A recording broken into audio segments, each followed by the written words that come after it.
ಅಂತಾರಾಷ್ಟ್ರೀಯ ವಿಜ್ಞಾನ ದಿನಾಚರಣೆಯ ಅಂಗವಾಗಿ ಚಿತ್ರಕಲಾವಿದ ಶಿಕ್ಷಕ ಮೋಹನ್ ಕುಮಾರ್ ಆರಾಧ್ಯ ರಚಿಸಿರುವ ವಿಶ್ವವಿಖ್ಯಾತ ವಿಜ್ಞಾನಿಗಳ ಚಿತ್ರಕಲಾ ಪ್ರದರ್ಶನವನ್ನು ಏರ್ಪಡಿಸಲಾಗಿತ್ತು.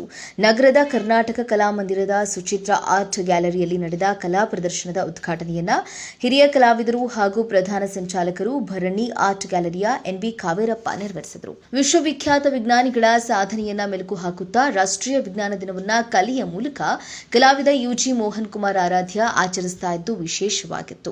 ಕಾರ್ಯಕ್ರಮಕ್ಕೆ ಅನೇಕ ಗಣ್ಯರು ಸಾಕ್ಷಿಯಾದರು. ಕಾರ್ಯಕ್ರಮದಲ್ಲಿ ಪ್ರೊಫೆಸರ್ ಮಲ್ಲಿಕಾರ್ಜುನ ಶಾಸ್ತ್ರಿ, ಓಂಕಾರ್ನಲ್ ಸೋಮಾನಿ, ಸಿ ಕೃಷ್ಣಗೌಡ, ವಿ ಗೋವಿಂದಾಚಾರಿ ಸೇರಿದಂತೆ ಹಲವರು ಉಪಸ್ಥಿತರಿದ್ದರು. 80 ವಿಶ್ವವಿಖ್ಯಾತ ವಿಜ್ಞಾನಿಗಳ ಚಿತ್ರಗಳನ್ನು ಲೇಖನಿಂದ ಬರೆದು 25 ಭಾರತೀಯ ವಿಜ್ಞಾನಿಗಳನ್ನು ಸೇರಿದಂತೆ ಇಂದು ಕಲಾಮಂದಿರದ ಈ ಸುಚಿತ್ರ ಕಲಾ ಗ್ಯಾಲರಿಯಲ್ಲಿ ಪ್ರದರ್ಶನವನ್ನು ಮಾಡ್ತಾ ಇದ್ದೇವೆ. ಇದರ ಉದ್ದೇಶ ವಿಜ್ಞಾನಿಗಳ ಅವರ ಸಾಧನೆಯನ್ನು ವಿದ್ಯಾರ್ಥಿಗಳಿಗೆ ಮತ್ತು ಜನಸಾಮಾನ್ಯರಿಗೆ ತಲುಪಿಸುವ ಒಂದು ಕಾರ್ಯವನ್ನು ಮಾಡುವ ಉದ್ದೇಶದಿಂದ ಈ ಒಂದು ಪ್ರದರ್ಶನವನ್ನು ಮಾಡ್ತಾ ಇದ್ದೇವೆ.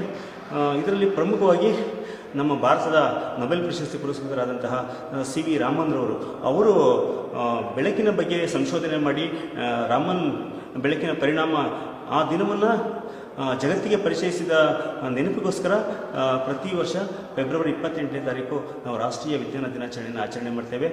ಈ ವರ್ಷವೂ ಸಹ ಆಚರಣೆ ಮಾಡ್ತಾ ಇದ್ದೇವೆ. ಸೊ ಇಲ್ಲಿ ಪ್ರಮುಖವಾಗಿ ನಮ್ಮ ಭಾರತೀಯ ವಿಜ್ಞಾನಿಗಳಾದಂತಹ ಭಾರತದ ಮೊದಲ ಗಗನಯಾತ್ರಿ ರಾಕೇಶ್ ಶರ್ಮಾ ಆಗ್ಬೋದು, ಹಾಗೆ ನೊಬೆಲ್ ಪ್ರಶಸ್ತಿ ಪುರಸ್ಕೃತರಾದಂತಹ ಹರಗೋವಿಂದ ಖುರಾನ, ಸುಬ್ರಹ್ಮಣ್ಯ ಚಂದ್ರಶೇಖರ್, ಹಾಗೆ ಸಿ ವಿ ರಾಮನ್. ಸೊ ಇವರ ಜೊತೆಯಲ್ಲೇ ಜಗದೀಶ್ ಚಂದ್ರ ಬೋಸ್